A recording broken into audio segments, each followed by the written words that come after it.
বিসমিল্লাহির রহমানির রহিম। আজ 13 ডিসেম্বর শুক্রবার। সকলকে স্বাগত জানাচ্ছি ইউটিউব চ্যানেল B5Dতে। চলে যাচ্ছি আজকের সংবাদপত্রে।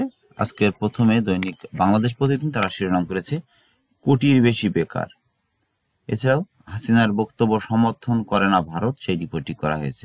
এছাড়া নির্বাচন প্রস্তুতির বার্তা, দেশ পরিচালনায় রাজনৈতিক সরকারের আস্থা বেশি, সেই রিপোর্টটি করা হয়েছে। সীমানা জটিলতায় ৬২ আসনের, সেই রিপোর্টটিও আজকে বাংলাদেশ প্রতিদিনের প্রথম পাতায় স্থান পেয়েছে। আজকে দৈনিক প্রথম আলো তারা শিরোনাম করেছে মংডু আরাকান আর্মির দখলে রোহিঙ্গা অনুপ্রবেশের শঙ্কা। এছাড়াও গুম খুন সহ সব অপরাধের জন্য ক্ষমা চাইল র্যাব, সাংবাদিকদের র্যাব প্রধান। এছাড়াও ছাপার কাজে দেরি, শুরুতেই সব বই পাবে না শিক্ষার্থীরা, সেই রিপোর্টটি আজকে প্রথম আলো করেছে। দৈনিক মানবকণ্ঠ তারা শিরোনাম করেছে চ্যালেঞ্জে সীমান্ত বাণিজ্য।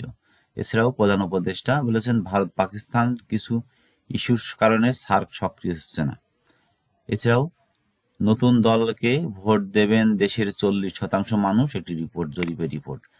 আয়নাঘর গুম খুন স্বীকার করলেন র্যাবের মহাপরিচালক, ক্ষমা প্রার্থনা। মিয়ানমারে জেনারেল সহ শত শত সেনা আটক।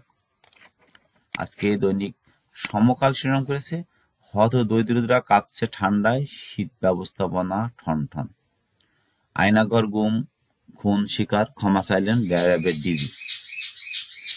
আওয়ামী সরকারের শীর্ষ 72 নেতার হদিস নেই। দৈনিক কালবেলা আজকে শিরোনাম করেছে নদী মুক্তির বাজেটে আকাশ পাতাল তফাৎ। এছাড়াও সংস্কারের পথ হাঁটছে বাসারবিহীন সিরিয়া। ধৈর্য ধরার বার্তা নিয়ে ফিরলেন ফখরুল, একটি রিপোর্ট করা হয়েছে।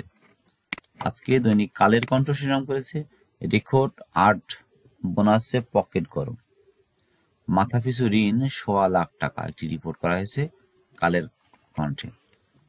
আজকে দৈনিক ইত্তেফাক শিরোনাম করেছে গুম খুন ও আয়নাঘরের জন্য ক্ষমা চাইল র্যাব। র্যাবের হাতে 20 বছরে বিচার বহির্ভূত হত্যা 3000। ইউরোপগামী 5000 শিক্ষার্থী অনিশ্চয়তায়। এছাড়া তথ্য উপদেষ্টা নাহিদের বক্তব্য রাজনীতি বিরোধী, ফখরুল বলেছেন। কাউন্সিলররা নেই, ডেঙ্গু প্রতিরোধে পরিত্যক্ত পণ্য কেনা বন্ধ। দৈনিক যুগান্তর শিরোনাম করেছে শেখ হাসিনার বিবৃতি প্রসঙ্গে বিক্রম মিশ্রি, সমর্থন নেই ভারতের। এছাড়াও লন্ডন থেকে ফিরে মির্জা ফখরুল বললেন মামলা শেষ হলেই দেশে ফিরবেন তারেক রহমান। নয়া দিগন্ত রিপোর্ট করেছে 4 খাতে 1000 কোটি টাকার বেশি দুর্নীতি কর্ণফুলী টানেলে। ভারত পাকিস্তানে কিছু ইস্যুর জন্য সার্ক সক্রিয় হচ্ছে না, একটি রিপোর্ট আছে আজকে নয়া দিগন্ত পত্রিকায়। হাসিনার বক্তব্য সমর্থন করে না ভারতের বিক্রম মিস্ত্রি, সেটা রিপোর্ট আছে। আজকের পত্রিকা শিরোনাম করেছে 4000 কোটির প্রকল্প জোড়াতালি, ঢাকা গাজীপুর বিআরটি প্রকল্প। এছাড়াও বাড়ছে শীতের তীব্রতা, কাঁপছে ঢাকাও। র্যাবে গুম খুনের জন্য ক্ষমা চাইলেন ডিজি। শেখ হাসিনার বক্তব্য সমর্থন করে না ভারত, সেই রিপোর্টটি করা হয়েছে। এছাড়াও বিদেশে 14 ব্যক্তি ও প্রতিষ্ঠানের সম্পদ। আজকে দৈনিক আমাদের সময় রিপোর্ট করেছে গুম খুনের জন্য ক্ষমা চাইল র্যাব। এছাড়াও বাংলাদেশ ভারত সম্পর্ক হাসিনার অস্বস্তি। দেশ ভালো চালবে নির্বাচিত সরকার, জনমত জরিপ। আজকে দৈনিক প্রতিদিনের বাংলাদেশ শিরোনাম করেছে মামলা জট কমাতে বিকল্প বিরোধ নিষ্পত্তির গুরুত্ব। এছাড়াও ভারতে শেখ হাসিনার কোনো বক্তব্য সমর্থন করে না। 11,000 কোটি টাকার আমানত হারিয়েছে রাষ্ট্রায়ত্ত ব্যাংক। আজকে দৈনিক বাংলা শিরোনাম করেছে আয়নাঘরের কথা স্বীকার করলেন র্যাব ডিজি। শেখ হাসিনার বিবৃতিতে ভারতের সমর্থন নেই, সেই রিপোর্টটি আছে। এছাড়াও শ্রমিক অসন্তোষ, আসলে আরো 8 পোশাক কারখানা বন্ধ।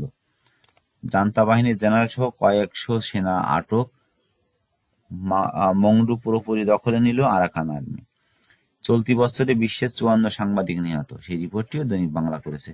তো এই ছিল মূলত আজকে ঢাকা থেকে প্রকাশিত জাতীয় দৈনিক পত্রিকার শিরোনাম। অনুরোধ থাকবে যারা আমাদের চ্যানেল নতুন তারা চ্যানেলটি অবশ্যই সাবস্ক্রাইব করে পাশে থাকবে।